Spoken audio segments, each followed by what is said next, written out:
Are you planning to take the Norskprøve? Here are 5 practical tips on how to pass the exam with the best possible result. Number 1, learning Norwegian is not enough. Like every other exam, the Norskprøve does not only check how well you master the Norwegian language, but it also checks how well you master solving the exam tasks. So I see students sometimes who have passed the B1 course, and then they say, well, let me take Norskprøven. After all, that's what Norskprøven measures, whether your Norwegian is at A2 or B1 or B2 level. So let me just go without any special preparation and take the exam. That's usually a mistake, and usually you will get a lower result than what your Norwegian really is like, because the exam also measures to a certain extent how well you solve the exam tasks, and that is something you can prepare yourself for. If you want to know more about exam strategies, how to prepare for the exam, what to do if something goes wrong in a specific exam task, check out my strategy course for the Norskprøve. There's a link in the description below. Number 2, don't say things you cannot say. And by the way, don't write things you cannot write. You want to impress the examiner. You want to show that your Norwegian is as advanced as possible. So you want to use grammar structures and vocabulary that is not super common, so that they can see that you master the Norwegian language well. On the other hand, you don't want to do something that's too complicated. Sometimes students make mistakes that are completely unnecessary just because they want to show that they can write a complicated sentence, that they can say something in a very advanced way, and then they use vocabulary in a weird way that can be misunderstood, or they make grammar mistakes that are absolutely avoidable. So try to impress the examiner, yes, that's fine, but also know where your limits are. Number 3, practice to hold the conversation going at all costs. In the oral exam, you'll be asked to talk to another candidate and to have a conversation with her or him. And part of the grading of the exam is how good you are at keeping the conversation going. So ideally, you want the examiner to interrupt you, and you don't want to just stop up and finish the conversation.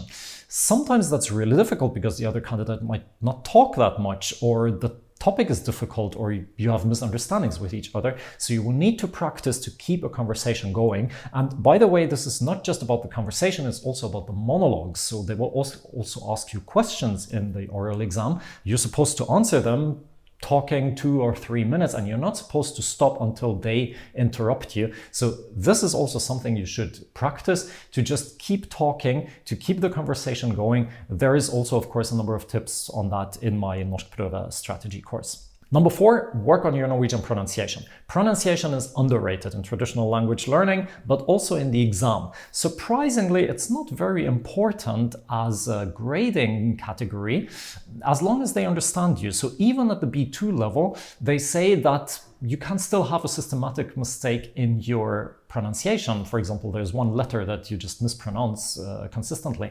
But I recommend you to have a very good pronunciation all the same, for 2 reasons. Firstly, it's a quick win. Improving your pronunciation is usually much easier than improving your vocabulary or your grammar, which takes longer time. If you don't have much time before you're going to take the exam, working on the pronunciation is a good idea. But secondly, subconsciously, the examiners are going to be influenced by the quality of your pronunciation, even though they might say they're not. But if you step into the exam room and you start talking and your Norwegian sounds natural, and as you have a good accent, then subconsciously they are just more biased towards a better result than if you start speaking with a heavy accent.